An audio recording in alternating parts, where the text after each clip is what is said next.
সবাইকে শুভ সকাল। আজকে আমি কিন্তু এই জায়গায় আসতে পেরেছি, এটা আমার জীবনে অনেক বড় একটা পাওয়া।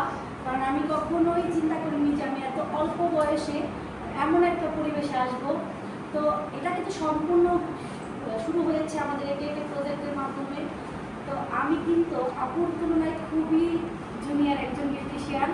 আমি 10 বছরের মতো ঘরে কাজ করিয়েছি পড়াশোনার পাশাপাশি। কারণ আমার ছোটো থেকে ইচ্ছা ছিল যে আমি উদ্যোক্তা হব, আর এই ইচ্ছা কিন্তু আমার পড়াশোনার পাশাপাশি ছিল। তো আমাদের কিন্তু সবার জীবনের উদ্দেশ্যটা শুরু থেকেই তৈরি হতে হয়। কারণ এই যে যেমন আপনারা বসে আছেন, এখানে সবারই কিন্তু একটা স্বপ্ন আছে। কেউ হয়তো বা উদ্যোক্তা হবেন, কেউ চাকরি করবেন, বা কেউ নিজের প্রতিষ্ঠান দেবেন। আর এই সব কিছুর জন্যই কিন্তু মনোবল থাকতে হবে এবং শেখার ইচ্ছা থাকতে হবে।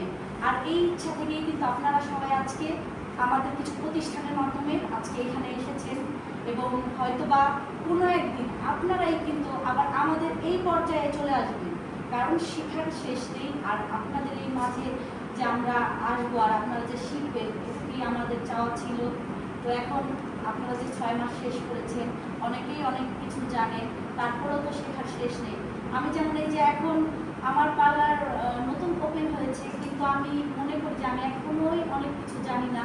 আমার কোনো কিছু ভুল হলে আমি আপনাকে ফোন দিই, বা আমার সিনিয়র আরও যারা আছে যাদের হচ্ছে আমি প্রশিক্ষণ নিয়েছি, আমি তাদেরকে এখনও ফোন দিই যে আপু আমরা এই কাজটা ভুল হয়েছে, আমি এটা ভুল কী করবো।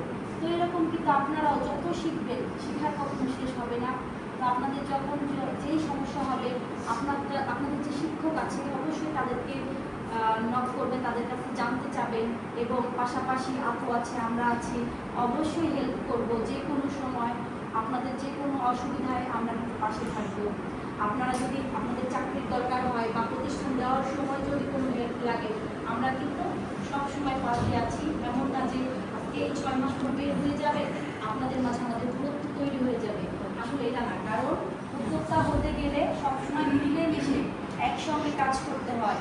কারণ মিলেমিশে কাজ করার মধ্যে যে ভালোবাসা থাকে, সেটা আপনারা কখনোই পাবেন না। তো সবাই সবার সাথে ভালোভাবে মিশবেন, ভালো ব্যবহার করবেন, এবং সামনের দিকে এগিয়ে যেতে অবশ্যই গুরুজনদের থেকে শিক্ষা নেবেন। আর ভালো থাকবেন, সবার জন্য দোয়া রইল। সবাই ভালোভাবে আজকে মৌখিক পরীক্ষাটা দেন। আপনাদের জন্য শুভকামনা।